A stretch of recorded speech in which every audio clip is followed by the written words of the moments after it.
नमस्कार दोस्तों, मेरा नाम हिमांशु राज है और मैं स्वागत करता हूं आप लोग सभी का अपने चैनल ए टू वर्स बीपीएससी में।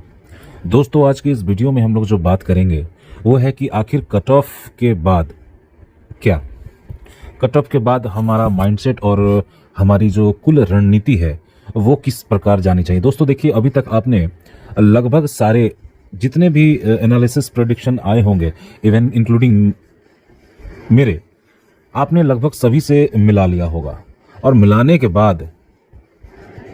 बाद आपने सारी चीजों पर एनालिसिस करके एक गट फील एनालिसिस भी कर लिए होंगे। गट फील आपका अगर बोल रहा होगा कि हो जाएगा और गट फील बोल रहा होगा कि नहीं होगा, तो इन दोनों ही मुद्दे पे आज का ये वीडियो रहने वाला है, जिसमें हम बात करेंगे कि आखिर में दोनों के लिए क्या करना चाहिए।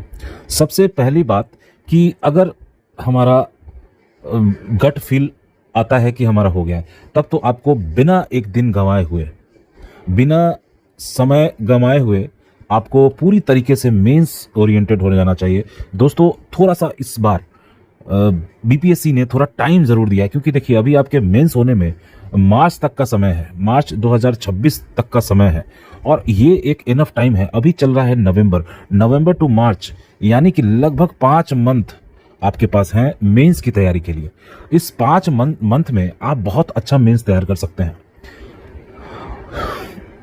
देखेंगे आप कि जब आप मेंस की तरफ बढ़ते हैं तो यहाँ पे हिस्ट्री है, फिर आपका GS1 के सारे टॉपिक है। मैंने अपने चैनल पे इसकी डिटेल एनालिसिस की है। GS का है, DI है, फिर करंट अफेयर्स का जो सेक्शन है वो है, फिर GS2 है जहाँ पे आप पॉलिटी आप देखते हैं, इकोनॉमिक्स, ज्योग्राफी देखते हैं और फिर आप साइंस एंड टेक देखते हैं।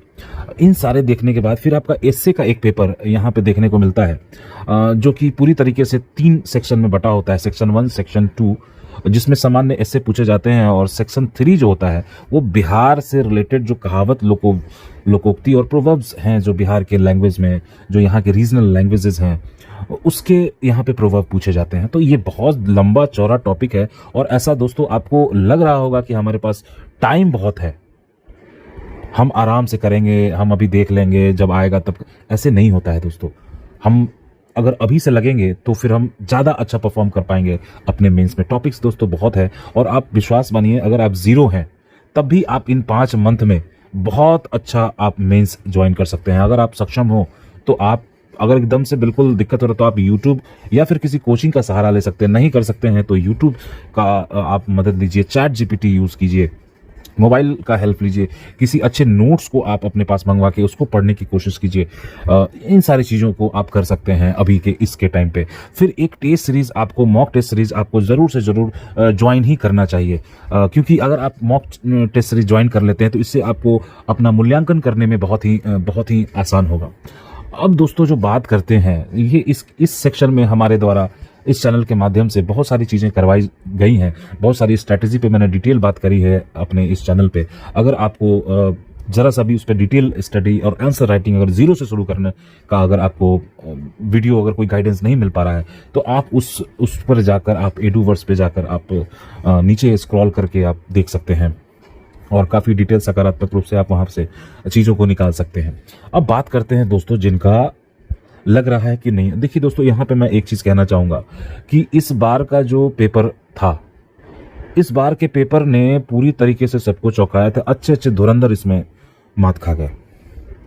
देखिए दोस्तों, 1 डे जो एग्ज़ाम होता है ना, वहाँ पे आपके टैलेंट की परीक्षा नहीं होती है और मैटर कर जाता है उस दिन का माइंडसेट, कट ऑफ, ट्रेंड, बहुत सारी चीज़ें यहाँ पे मैटर करती हैं। इसलिए पेपर का नेचर कैसा है, बहुत सारी, ये आपकी क्षमता को नहीं डिसाइड करता है। अगर ज़रा सा भी लग रहा हो कि हम उस ये में नहीं है, मतलब कि हम कट ऑफ में नहीं आ पाएंगे या बहुत ज़्यादा डर लग रहा है, तो दोस्तों आपने जो BSSC CGL और आपने AEDO ज़रूर भरा होगा। मेरे ख्याल से आपको इन दोनों ऑप्शन के, और इसके एग्ज़ाम ज़्यादा दिन नहीं है और इस एग्ज़ाम का नेचर भी है सिंगल डे, मतलब एक एग्ज़ाम देना है और फिर सीधा आपका जो ज्वाइनिंग है वो होती है। तो ये आपको मल्टी फेजेस नहीं फेस करने पड़ते हैं और ये सिंगल एग्ज़ाम होता है। तो यहाँ पे आप अपने जो पीटी के दौरान जो आपने तैयारी की होगी, वहाँ पे एक आप अच्छा मतलब एज लिए हुए रहिएगा। दूसरी बात जो है यहाँ पर वो है मैथ्स और रीजनिंग वाले पेपर की। तो यहाँ पे अगर आपके पास थोड़ा सा भी समय हो तो अगर आप दे देते हैं और उसमें आप एवरेज लेवल भी अगर ले आते हैं और आपका जीएस अच्छा है तो मेरा विश्वास मानिए आपका सिलेक्शन इस दोनों में से कहीं ना कहीं हो ही जाएगा, अगर आप अपने ईमानदारी से मेहनत करी है तो मैं यही कहूँगा। लेकिन मैं एक पर्सपेक्टिव ये भी लेके चल रहा हूँ कि मान लीजिए कि देखिए हमारा दिल टूटा ज़रूर है, हम अभी पूरी तरीके से टूटे हुए महसूस ज़रूर कर रहे हैं। ऐसे टूटे हुए में अपने आप को संभालना बड़ा ही मुश्किल होता है। और जब आपके दोस्त, आपके रिलेटिव्स वो जब कर रहे होते हैं, मतलब उनका सिलेक्शन हो रहा होता है और आपका नहीं हो रहा होता है, तो निश्चित रूप से ये भावनात्मक रूप से एक बहुत ही खराब इमोशन है। मैं इस बात को पूरी तरीके से समझ सकता हूँ और ये नज़रअंदाज आप चाहें तो भी नहीं कर सकते हैं।